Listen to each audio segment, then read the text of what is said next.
Well, today we are going to have a bit of fun, looking at OM Systems' new OM-1's high ISO raw performance and how it compares to my old and trusty OMD E-M1 Mark III.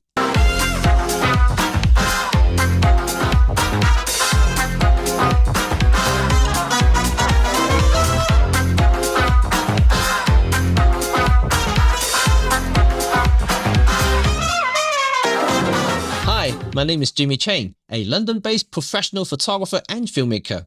And just a couple of weeks ago, OM System gave us their WOW camera, and I was super excited about it. Well, actually, before that. Anyway, I was so excited that I ordered 2 OM-1s. While I'm waiting for my new cameras to turn up, I did get a loaner from OM System, because I told them that I would ask Kimi back to run this channel instead. So here it is. But before my full-blown in-depth review on the new OM-1, I'm making a few of these little experiments so you can see exactly how everything compared with my previous trusty OMD E-M1 Mark III. Just a friendly notice, at time of making this video, there aren't many OM-1 compatible RAW editing softwares out there. Only OM Workspace, Capture One, and Adobe that are currently able to read the RAW files. But for demonstration purposes, I am using Adobe Lightroom Classic. So, as far as I'm concerned, it's not fully optimized, but it should give us a pretty good idea on how the RAW files looks like, especially side by side with my old trusty E-M1 Mark III, without any adjustments. I'm also concentrating in RAW files only, as JPEG can be a little unfair between the two flagships, as the OM-1 does have the AI-based noise reduction built in for enhanced output at higher ISO settings, which you can also apply the same treatment in OM Workspace. Anyway, here's a set of files from the OM-1. I started my comparison at ISO 1600, then I'll advance one stop at a time to 3200, 6400, 12800, 25600. And just for the fun of it, I will include the expanded 51200 and then finally the ridiculous 102,400. At a glance, the files look pretty consistent at native ISO settings, which is good. Things start to fall apart a little in the expanded settings though, like color cast and the loss of details. But let's have a closer look. As you would have expected, noise is very fine and there are plenty of details at 1600. And moving up, we'll only see the noise increases, but what surprises me though is the uniformity of the noise. And there's virtually no visible banding up to 25,600, which is crazy for Micro Four Thirds standard. Now, let's have a look at E-M1 Mark III.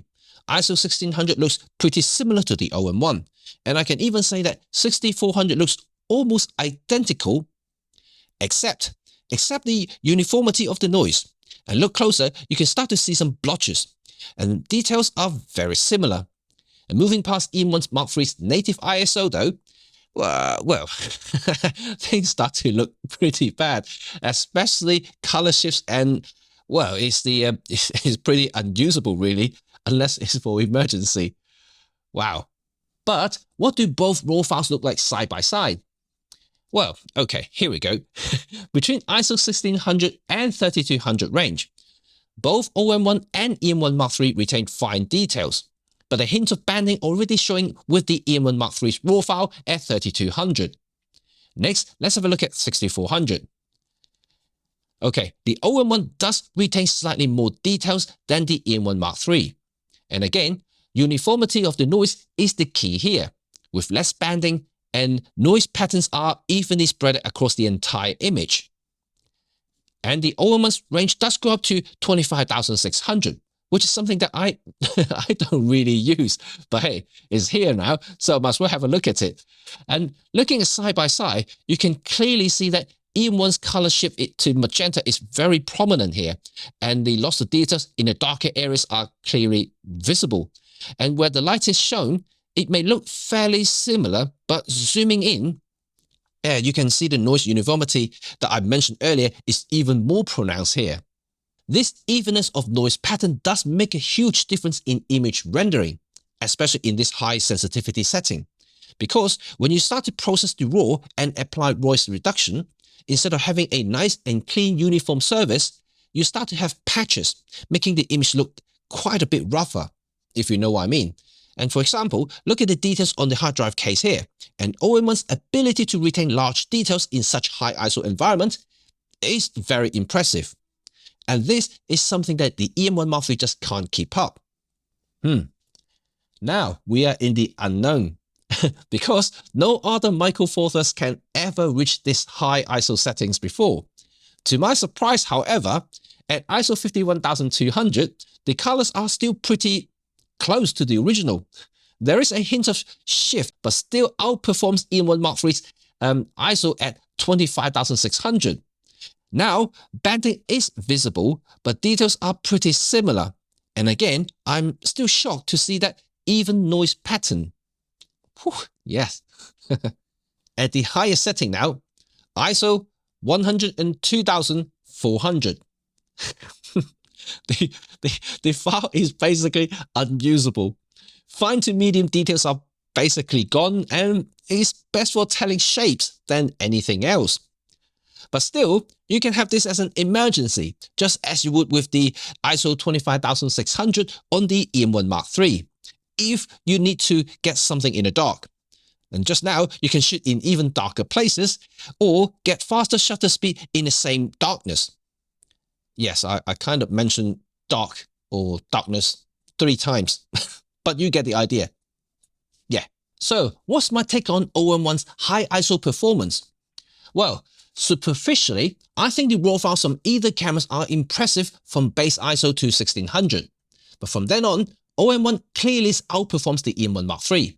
But with clever processing and noise reduction from, let's say, Topaz and DxO, you may just about get very usable RAW up to 6400s on the E-M1 Mark III and comparable to the new camera. However, the OM-1's new better noise distribution, coupled with the ability to retain finer details and to keep colors accurate, means that you can compare OM-1's RAW file at 25,600 to E-M1 Mark III's 6400.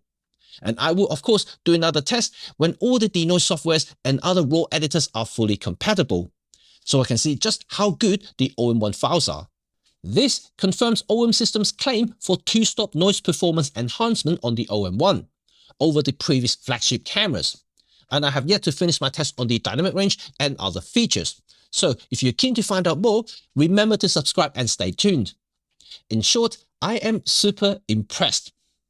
Yeah, I'm very certain that the final outcome of the image file from the OM-1 will be vastly better than the E-M1 Mark III, especially at these extreme settings, which is critical to photographers who want to push the boundary in the darker environments.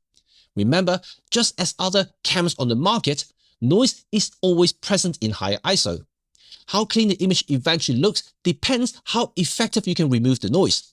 And the noise enhancement that I can see in this form of distribution and the ability to retain fine details and to retain colors are super important in making high ISO images usable.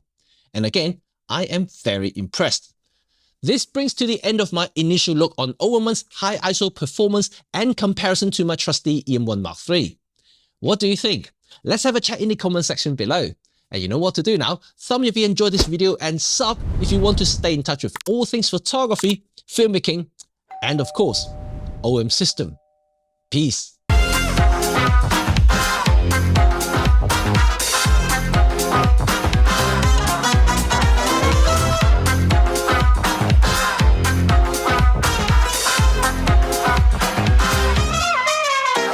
Let's do this then. Ooh la la. Right. And you know what to do now. Thumb if you enjoyed this video and sub if you want to stay in touch with all things photography, filmmaking, and of course, OM System. Peace. Why is it not doing it? Because it sees my face, that's why. Face tracking. I think face tracking is too much here. Now I can't see my face. Darn. Okay, oh well. Peace.